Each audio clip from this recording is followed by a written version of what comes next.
Bring them in, bring them in, bring them in.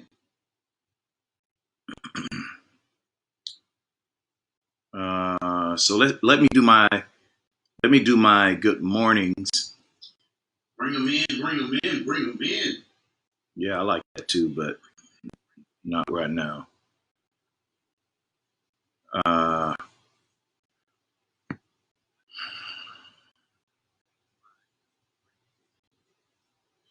Share this to your page, please, if you don't mind.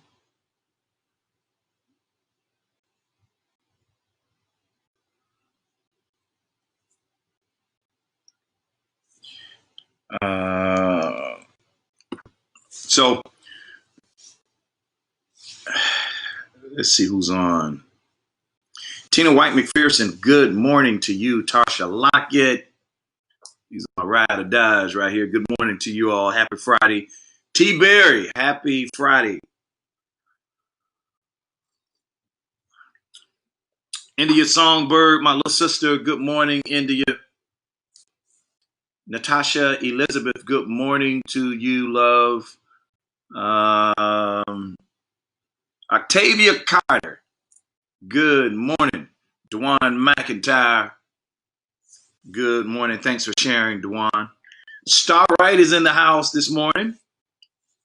Good morning, Starlight. Tiffany, sweet treats. McKinney, what's up? Lacelia Alberta, good morning, dear. Good morning.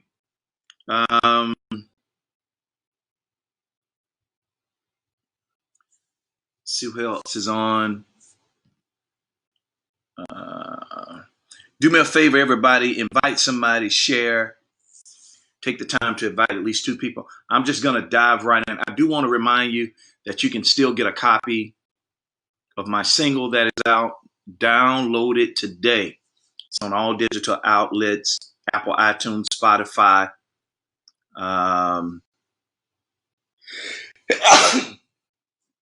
Excuse me. You can get it today. Google Music, everywhere music is sold on a digital outlet. This music is available. My Uncle Keith Franklin is on. Good morning, Unc. Rhonda Oliver. Hey there, lady. What's going on? I didn't know you knew my family so well, Rhonda Oliver.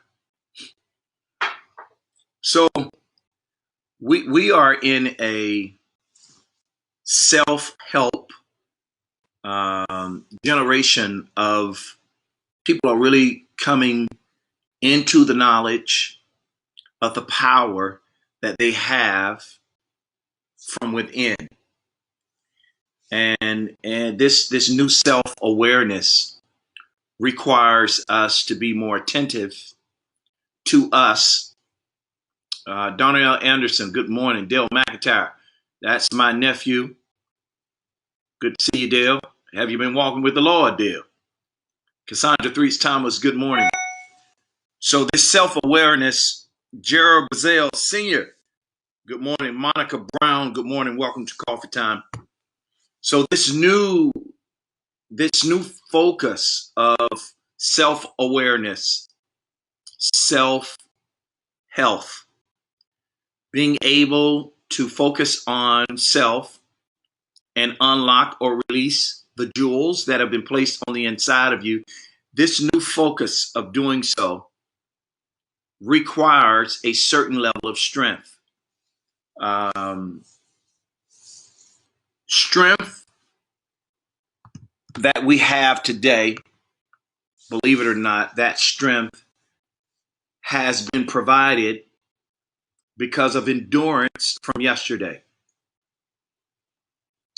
You don't become strong overnight, but becoming strong is a process of day-to-day lifting. I was telling a friend of mine the other night, one of my brothers, that one of the things that has to be done, there was a time, believe it or not, I was in bodybuilding.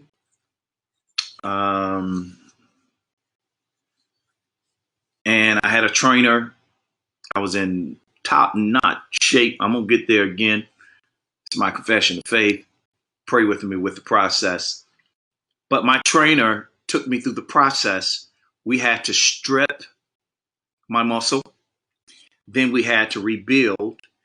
And one of the things that went with my lifting was my diet.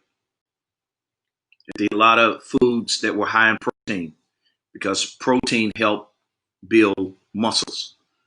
In the stripping process, it required me to lift beyond my capacity. It was the opposing factors of the weight against my strength that ripped the muscle. After we ripped, then we had to rebuild. In the rebuilding stage, I was only going to be good as the stripping stage. There are so many people that are trying to be great and do great things, but they've avoided the process of stripping. Courtney Wilson, good morning. Welcome to Coffee Time. Watson, good morning. Welcome to Coffee Time. They're skipping the process of stripping the muscle. How do you strip the muscle? Well, I'm using that as a metaphor, somewhat of assembly. In life, there are processes that you have to go through. Every step that you take is a building block to something greater if you are learning. So India Songbird, that's my little sister. You left and came back because it's showing me you're watching and you were on before. Stay focused, India.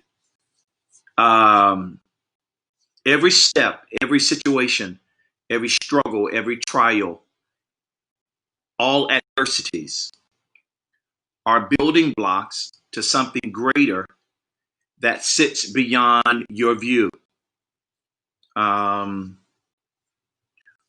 of the reasons we don't have healthy relationships is we're not healthy people because we like living in the fast lane and we like taking the shortcut to get to the end quick. But let me help you. In life, there are no shortcuts. If you get on the train of shortcuts and you avoid the process, then the strength that you're going to need in the struggle, it's not going to be there. You won't be able to pray for it. You're not going to be able to get it because strength is gained in the stripping process. For instance, there's a certain level of different people think different. We think, our thinking, our ability to process information has everything to do not with intellect. Our ability to process information has everything to do with capacity. We broaden our capacity of understanding by reading, by learning. Most people, believe it or not, they hate learning because learning requires you to move beyond where you are. And there's a level of frustration, irritation, agitation that is presented in the learning process. That's called the stripping. You've got to strip where you are in order to go to the next level. So what most people do is they find something easy, something they can do without thinking, and they settle at what's easy. They never push themselves beyond. So now when something is dropped in their lap and it requires them to think outside of the box, it now becomes a struggle because they didn't do it in the early stages.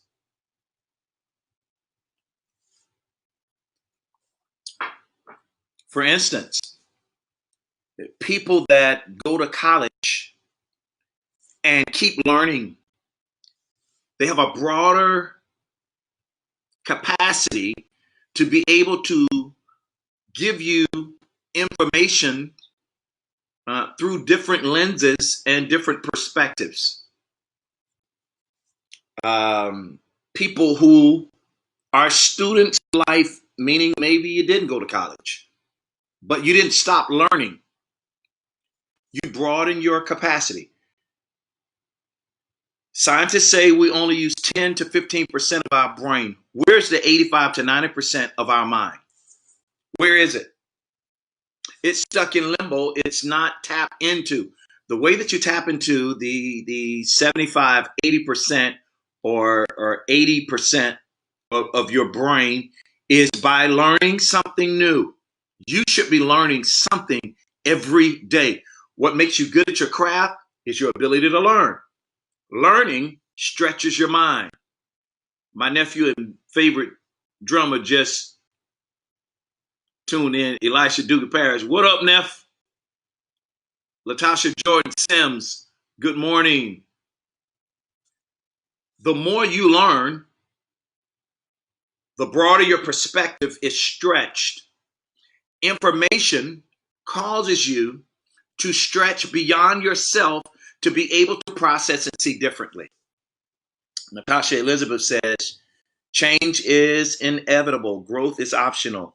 There are no shortcuts to any place worth going. John C. Maxwell. You better believe it.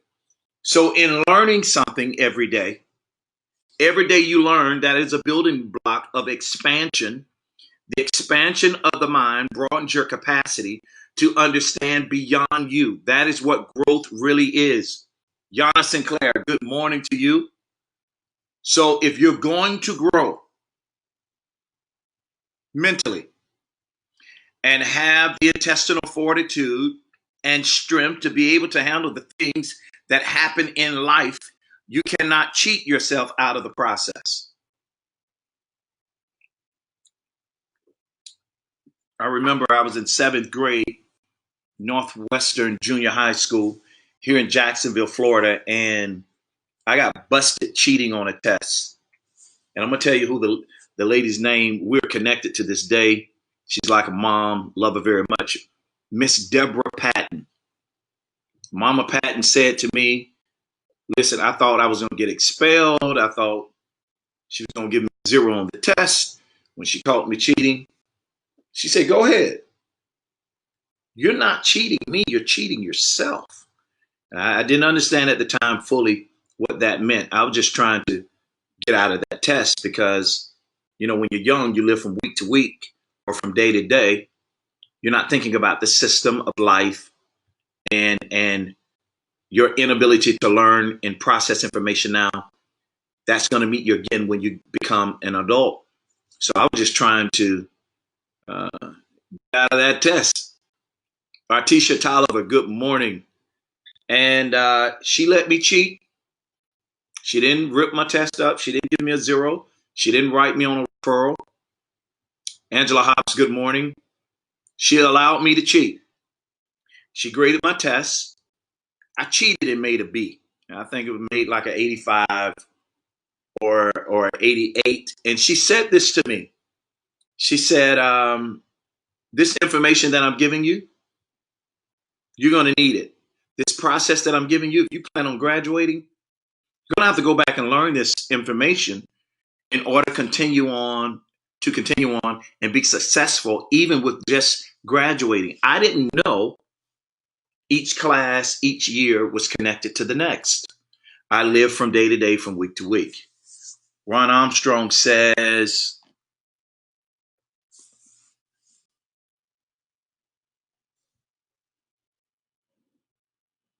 let us not be crazy about this. The crazier part about this is let us not also become blind to the people that don't want us to grow. There are people who want to encapsulate us to their way of thinking, to limit us, and expanding the God-sized visions we have. And Ron Armstrong, you're absolutely correct. And I want to add to that, if we go through the process the way that we're supposed to go through, if every situation that you're faced with, you gain wisdom. Here's how you gain wisdom. It comes through reading.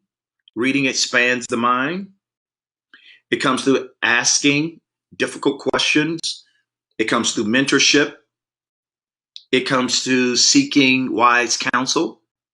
All these things together expands the process of your mind. The more of your mind expands, the greater your capacity, then the more God can pour you wisdom beyond your years. And when you get that wisdom will help you process through people who are trying to hinder your growth. You won't allow it.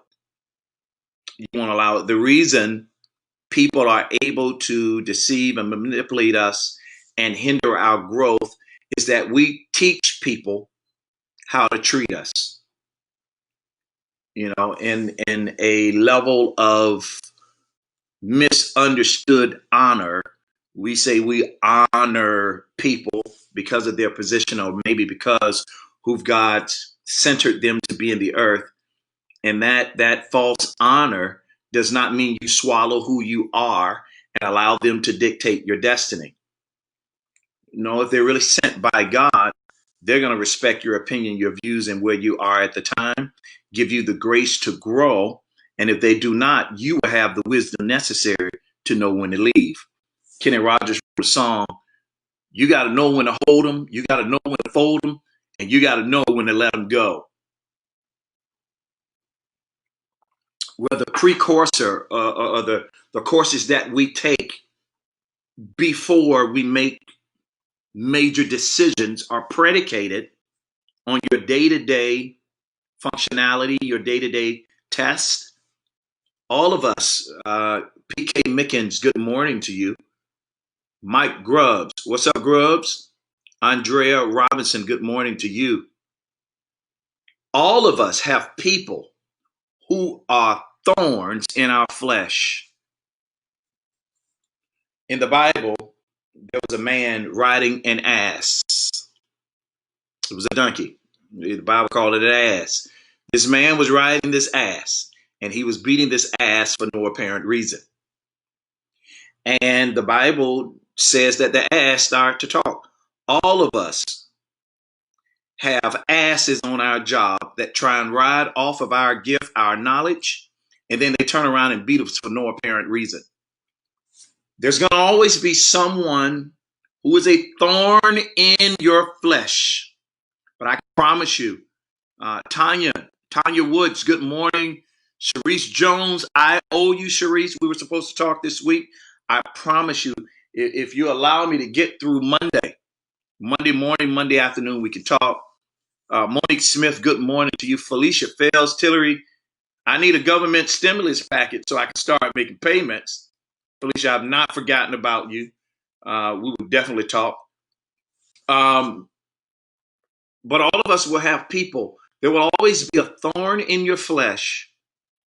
That thorn in your flesh is to teach you wisdom, and it's wisdom that causes you to excel in success.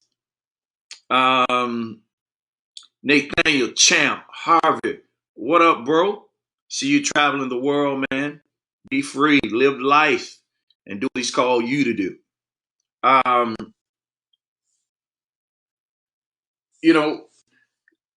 heard Bishop Irvin Jones say this in the master's class we did a few weeks ago. He said God's way of giving us wisdom hangs between God and man. In other words, God is going to give you wisdom, but he's going to use man to sow all that wisdom. Tamika Pai Wilkerson, good morning to you. Meaning the adversities in the earth, the struggle in the earth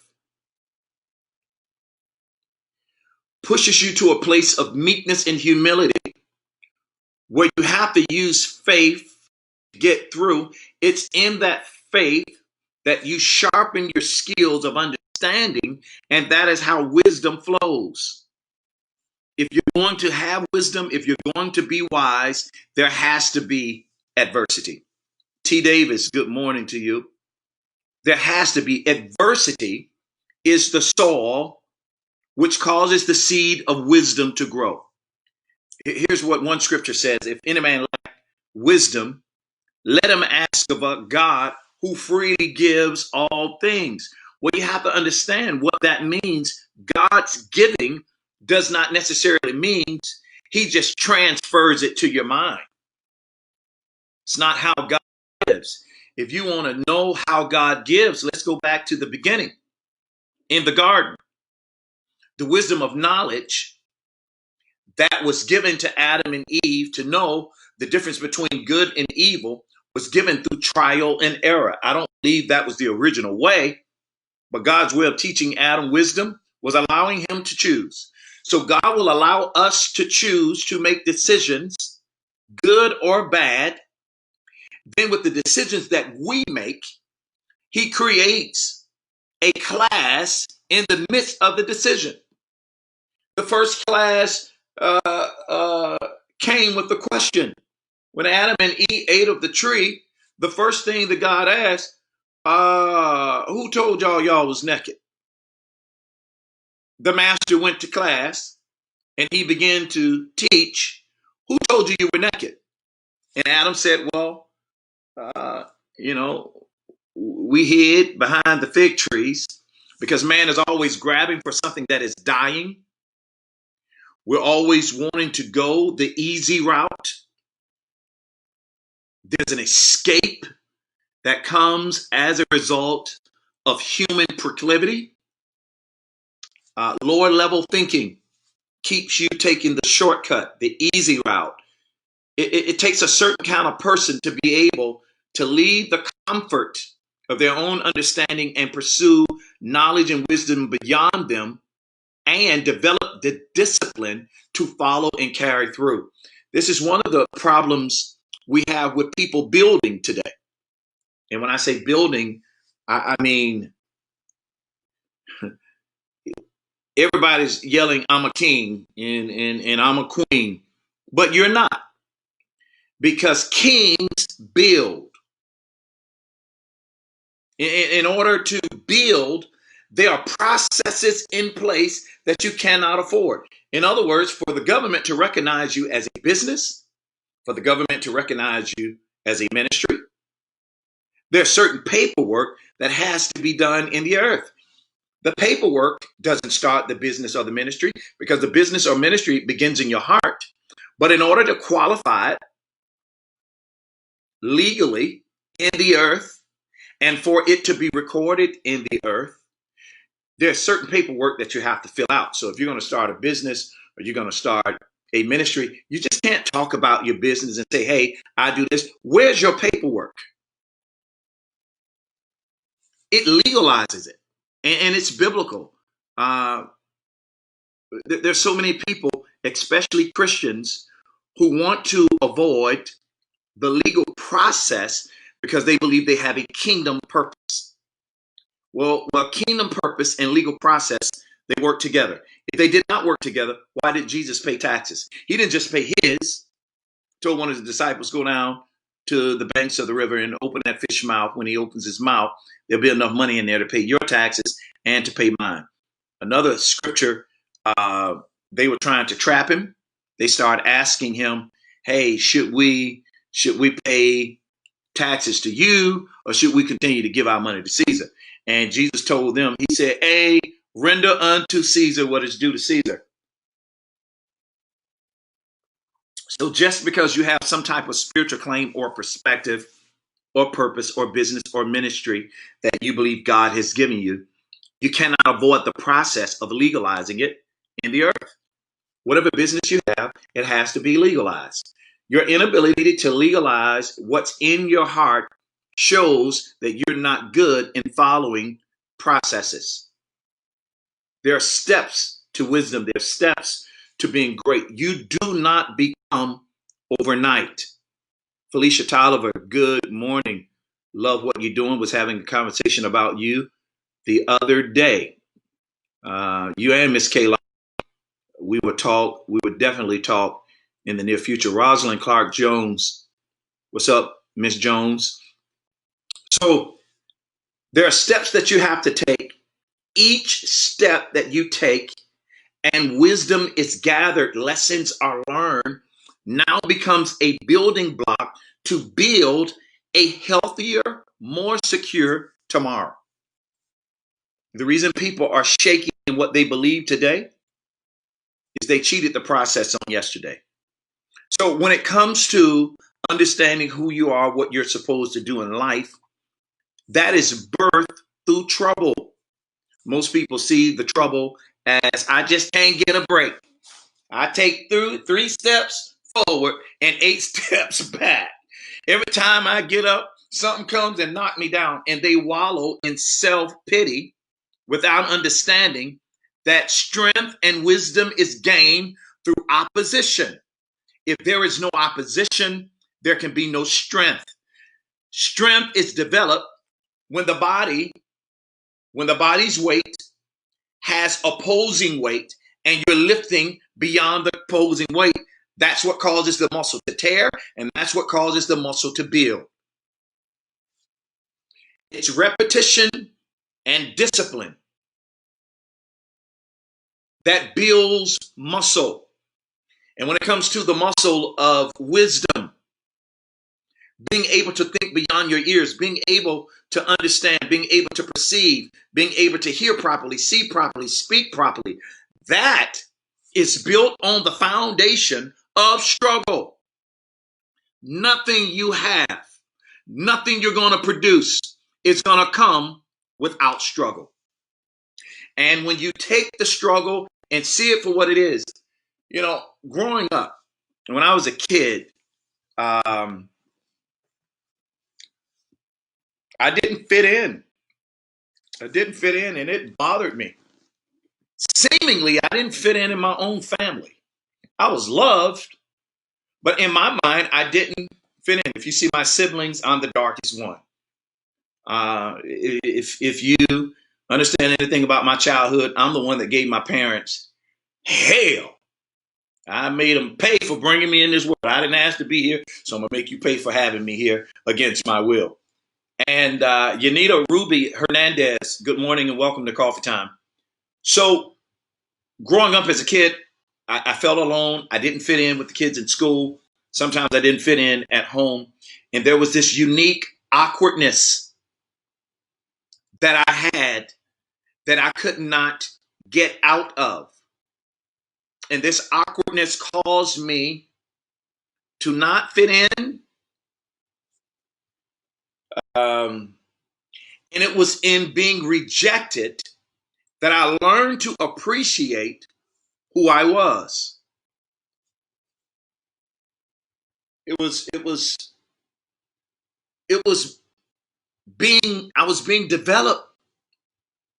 Beautiful pictures are developed in the dark room of negatives. It's the negatives in your life. It's the stuff that people wouldn't believe that you had to live through. Life, death, trouble. It's the dark stuff in you that God uses as the soil to produce you and to bring out wisdom that he's placed in you. Nothing alive grows in the light. I'm going to say it again. Nothing alive grows in the light. We see that in plants. I have somewhat of a green thumb, have a beautiful plant. I won't do too many because I don't want to be responsible for too many with my lifestyle. But the seed that gives us fruit has to go under the ground. And when it goes underground, it begins to break out of its encasing in darkness. So what we call the seed is really the house that houses the seed. If you take a peach seed or an apple seed and you were to cut it open, you'd see another seed inside of that. That's the real seed. The outer encasing protects what's inside. And it's in the darkness. It's in the soil of the earth. It's cut off from light and it's cut off from life. That life begins to grow. I'm telling you, everything that happened to you, everything that worked against you is a part of the soil to produce what's inside of you and bring it to the forefront and to the light. And the seed is rejected. Seed is rejected. It's never accepted. Everybody rejects seed. You don't believe me? How many times do you eat fruit and thank God for the seed that produced it? That's a form of rejection. No, you pray over the fruit. You pray over the visible manifestation of what the seed did, but you don't thank the seed. We're not those type people. We're thankful for what we see, but it's the unseen things. It's the working in the darkness that produces the fruit that we're so thankful for.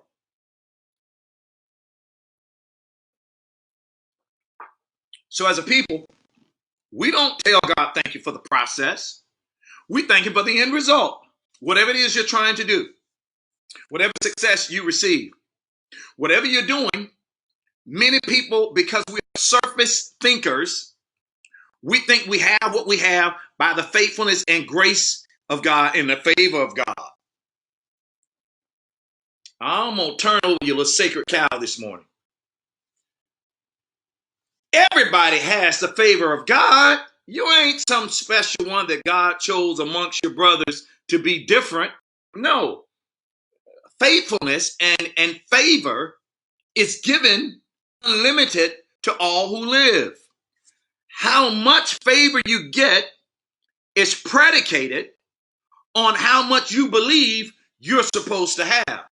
So in essence, the amount of favor that we have really has more to do with us than God. We treat favor like it's some gold coin that we can tangle in others' face. I have it, you do not. Like we've done something great to qualify for it. No, God's given all freely. Now our call is different. Our assignments in the earth is different, which causes a level of grace for us to have to do what you do. My grace may not match yours. Yours may not match mine. But when it comes to the favor of God, it's unlimited to all who believe. But how much you receive is contingent on what you believe. Well, how do I know how I believe? What type of actions are you putting to what you say you believe? That's the real fruit of how much favor you have. Your favor is tested by how you believe. The more you believe, the more favor you have. But it is not God on the opposite end of distributing favor to you. It's you believing, and according to your faith, be it unto you. So you can't wear favor as some sacred charm that God's given you, and he's not given to anybody. And I know the first thing that Christians want to do is they want to pull out the coat, Joseph, the coat of many colors. And they want to say, well, I saw my brothers and my sisters bowing to me. Well, Joseph was called to be king. So because of his call, there was a grace that met his call. When grace meets your call, the call causes you to go through a lot of hell. Now, everybody want to brag about the coat, but they didn't talk about the hell that he had to go through for having the coat. The coat and the favor is going to get you accused. Most times of stuff you did not do. You're going to have to always be working through something. There's only 3 stages in life. It's death, burial, and resurrection. And sometimes all 3 happen at the same time. You're going to be dying to something.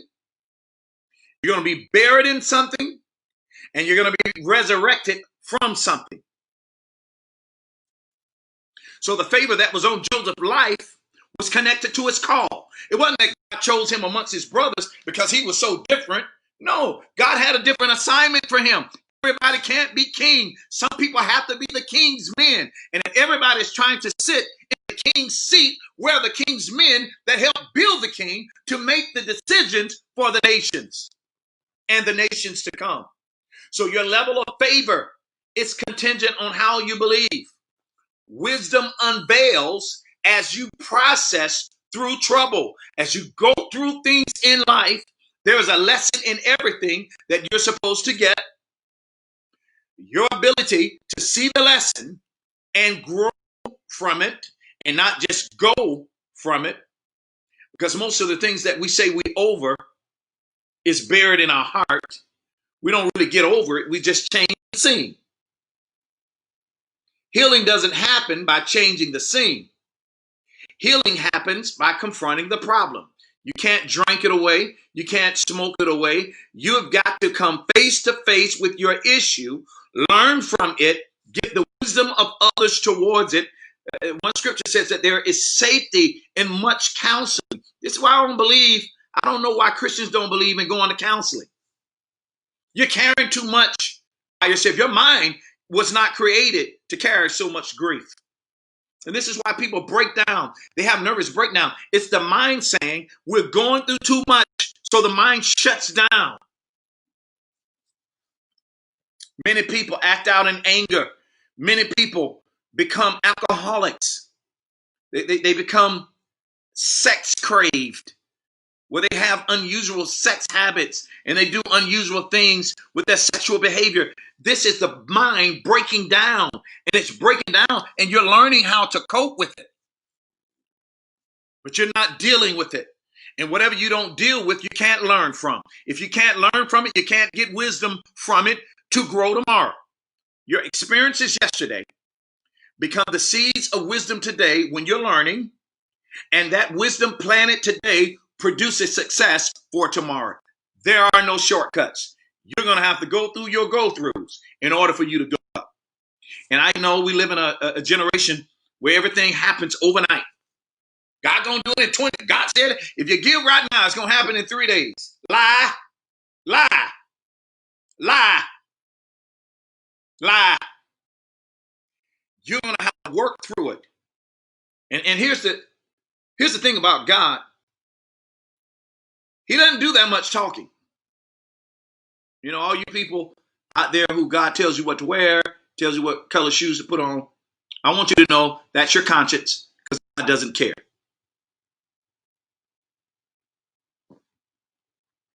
And it's almost as if we testify about the favor of God to make others envious and jealous of what we have.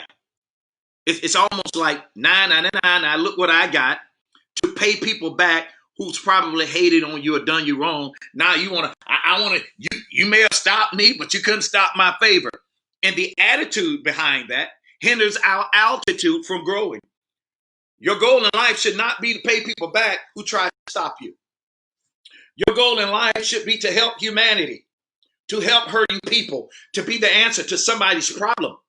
Your vision in whatever you do, I don't care if you're making grapes, making wine, I don't care if you're making alcohol, the end goal should be to help somebody.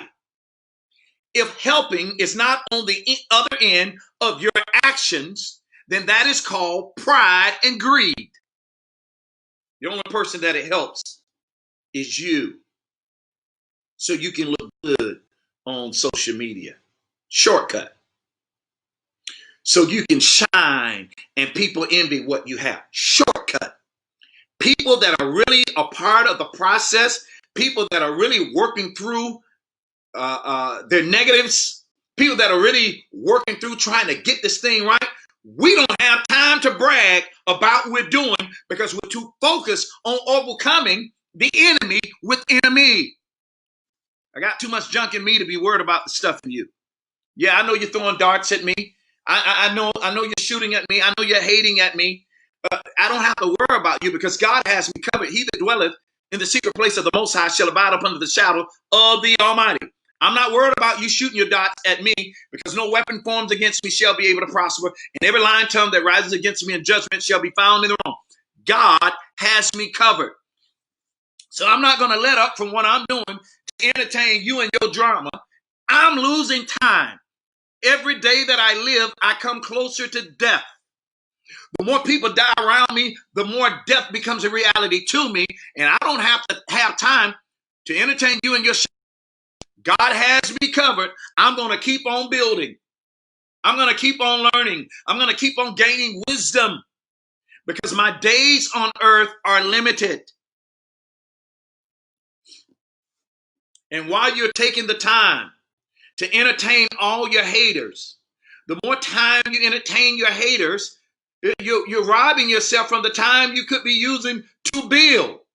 Build, baby, build. It is time to build. And building does not come easy. You cannot cheat yourself by taking the shortcut. You have to build. And you're going to find out in building, God's not going to speak. You're going to have to try different things to try to figure out where his hand is. And all of a sudden, this door opens and you go through it. You think you've been knocked down 9 times and finally you got a door to open. No, the 9 times wasn't you being knocked down. The 9 times was God telling you you're going the wrong way. So when a door closes, it becomes God redirecting your path to keep you in line with his promise. Closed doors. It's God's way of leading you to the right door. It's not a negative when the door closes on you. It's a positive. It's God saying, hey, you were going the wrong way, so I had to let them hate on you. I had to let them fire you. I had to let them divorce you. I had to let them abuse you. I had to let it became necessary in order to get you to go the way that I needed you to go.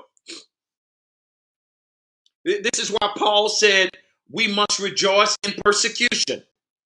This is why Paul said we've got to rejoice in tribulations. It's the trouble that redirects you to the right door. But if you're whining about the trouble, how are you going to get to the right door? You're too carnal to hear him in his purity. So he has to teach you through your adversity. He allows you to choose the adversity.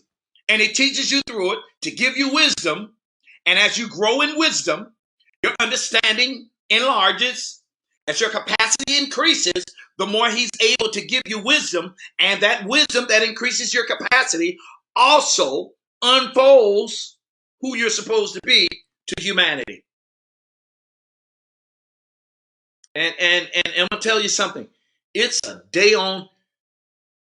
Man, had I known that I was going to have to go through everything that I went through to get where I am, there's no way in the world I would have chose the stuff that I would have gone through. Yeah, there's no way in the world. But you got to understand that God uses the negatives and the positives to direct your life. He doesn't just use the good. He uses the evil. He allows you to choose the evil, the wickedness that is in your heart, the bad behavior that's in your mind. He allows you to do it and teaches you from that. You know, a car does not run off a positive charge alone. It runs off positive and negatives. So you've got to be humble enough for God to direct the negatives in your life and mix them with the positive and stop being so concerned with what people think about you and be more concerned with you getting your purpose out. A lot of people spend a lot of time. How am I going to market my business? Your life becomes the leading marketer for your business. If people trust you, they'll trust what you do.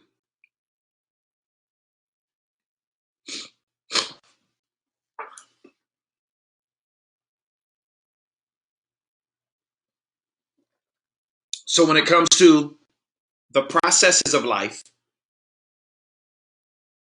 it's step by step. It's day by day, inch by inch. You don't just rise overnight and become a palm tree. No, that palm tree has to be tested by the winds. It has to be tested by the rains. And the more adversity that bends the tree, the better flexibility that the palm tree will have. The more flexible it becomes, the more it sways with the wind, and it bends, but it will not break. And that is the process of life. It's bending, it's changing, revisiting convictions. If you're not a person whose convictions are changing, that means you're stuck in what you've always known, and God has not introduced anything new to you. You're not growing. You're not growing. You're not growing. You're not growing until you can look at the truth that you once believed and pick it apart. That's what evolution is all about. Yes, I believe in evolution. I do not believe in the theory of Darwinism that proclaims man come from monkeys. I don't believe in the Big Bang Theory, but I do believe we evolve as people. What I believe at 10, I should not believe the same thing at 20. And at 29, the age that I am now, I've had 29 years to perfect this wisdom, this knowledge, understanding. Throw it against the wall. Whatever doesn't stick doesn't stay. So you have to grow daily. Learn from your enemies. Don't be so quick to dismiss the negatives, the enemies that are around you. No, no, no, no, no. There's a wisdom that God wants to use you. So instead of your enemy using you with the right wisdom, processed correctly, God will give you wisdom on how to control your enemies. He'll give you wisdom so that Pharaoh can eat out of your hand. Every trouble, God doesn't give you an exit route for every trouble that you go through. Sometimes your way out is through, but it's being guided by the wisdom that he gives you. In jail, when Joseph was thrown in jail, when he was thrown in the pit, everywhere Joseph was put, he led. What does that say to me? That say to me that God was building the leader.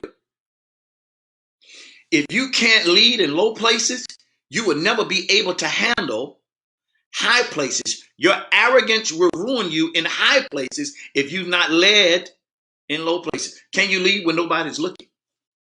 Or are you motivated by the crowd? What is the true test of your heart? Is it being seen? Is it being acknowledged by people? Whatever the root is what stands outside of the seed and causes the tree to grow.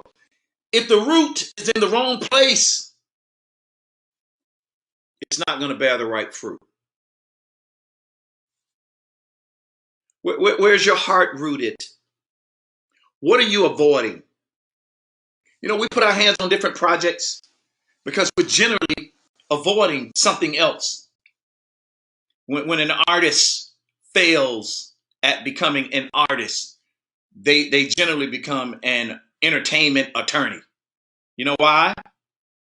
They didn't want to go through the process. It takes a certain mind to build. It takes a certain mindset to build. You don't just get because you can.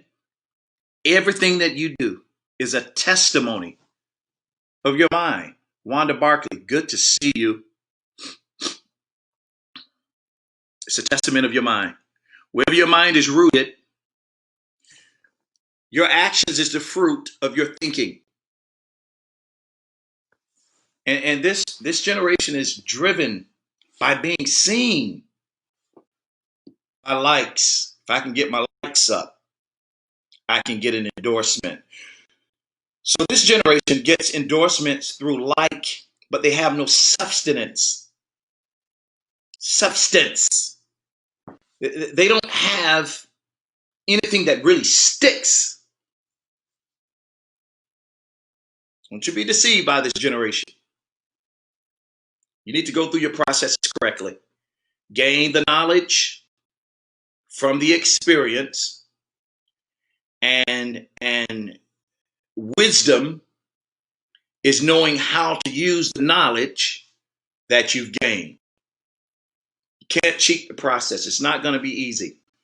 Man, I never forget, I was at a church. Matter of fact, Mike Grubbs was with me. I was at a church preaching my little heart out, singing my little heart out. I mean, I was a younger man then, so I really put on a great show. And when I say show, I don't mean I was being carnal. No, I was living within the understanding that I had at the time. And I was doing my church thing, and I preaching and singing my heart out. Had my robe on, calling people out, prophesying, laying hands. They were falling like flies. And I got in the car and noticed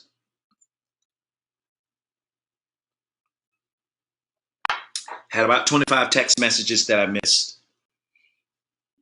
about 15 phone calls that I missed.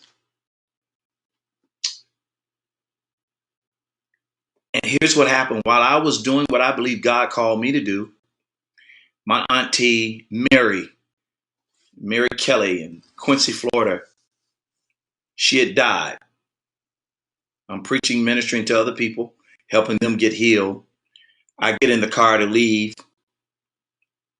My family's dying while I'm helping other families live. I had a problem with that. I get to the hospital, Baptist Hospital, get the report. My family's there. It was that agonizing pain because I'm preaching life to others. Why wasn't this life multiplied to me?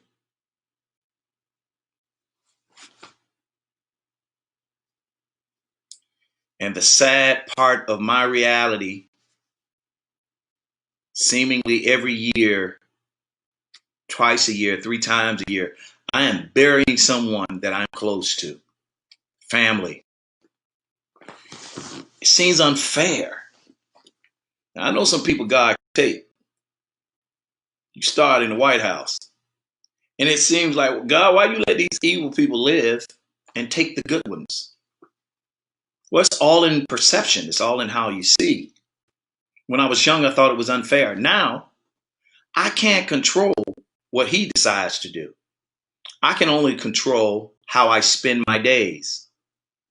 So rather than crying over what I've lost, man, I've learned how to be grateful and appreciative for the time I've had. This weekend, we are burying my aunt. I have an uncle being buried in Georgia, and we're planning another funeral here for my cousin's mother.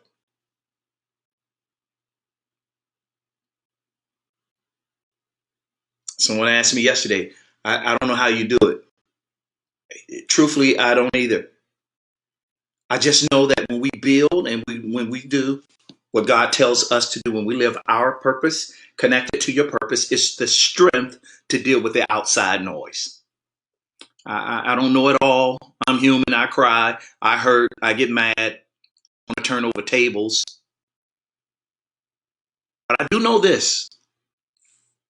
I know that if God is in control at all, he's in control of all. And some kind of way, even through this, he's got me. He's got me. And I'm not going to allow depression, grief, or sorrow defeat me and keep me from what the devil couldn't kill me from. You know, I believe the enemy takes shots at our life. I believe it's his desire to end our life before time. If the devil couldn't kill me, I'm not going to let grief do it. So I've had to change my perspective. Sometimes while I'm crying, I'm telling God, thank you. Does it hurt? Yes. But I'm going to be thankful through the process, and I'm going to keep building what he's called me to do, because it's in building what he's called me to do that I gain the strength to help others do what he's called them to do. I want to take the time to really, really show my gratitude to those of you who decided to partner with me on a monthly basis. Listen, straight up, your gifts, your financial contributions, you're responsible for this being on TV. You're responsible for the deal that we got at Experience on Demand. You're responsible for this being on radio. You're responsible for this being on Facebook. You're responsible for the live shows that we do, the concerts that we do. You're responsible for this CD. It's your contribution that make these things happen. I'm not a novice. This can't be done by me. It's not something so special about me that I deserve this. No, I've been a naughty boy. I've not obeyed the Lord's commands. I mess up daily. But he doesn't judge us based on what we do. He judges us based on the condition of our heart. He forgives us, then gives us strength, wisdom to learn from what we've done so that we can do it better the next time. So I want to take this time really to tell you how grateful I am, how encouraged I am. When your gifts comes in, when we're doing our monthly budgets, when your gifts come in And I don't know where this money is going to come from, how we're going to be able to do it. You always come through, and I'm grateful for that. I am. I'm grateful for you, each and every one of you. Not a millionaire. I work just like you all. I have personal debts and bills. I'm struggling in personal things just because of where our country is. God is providing. But I'm going to tell you this. The stuff that God has put in my hand is flourishing. It really is. I'm looking for a day where I can work for me because of the love that God is showing towards what we are doing. So I want to take the time to tell you thank you to all of my partners, all of my monthly supporters. Those of you, maybe you've not partnered, maybe you would like to become a partner. That's easy. You can do it. Well, how do you do it? What do you do? Well, I'm gonna put my Cash App up. You can write a check. You can Cash App. You can PayPal.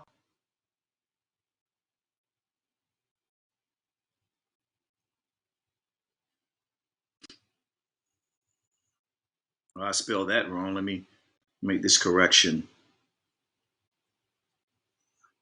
The master's class, the single, the TV show, the radio show, all these entities where God is elevating our voices are a result of your giving.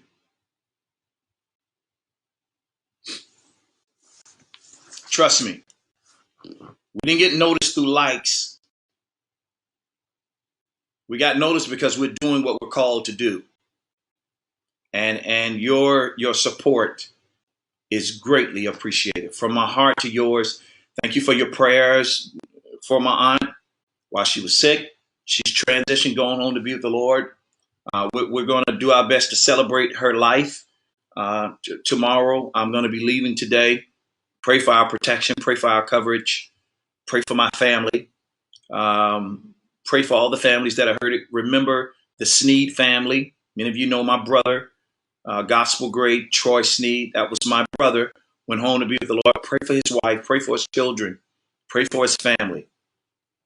These are difficult times, but I still have the peace of God. And I know that all things work together for the good of them that love him and those that are called according to his purpose.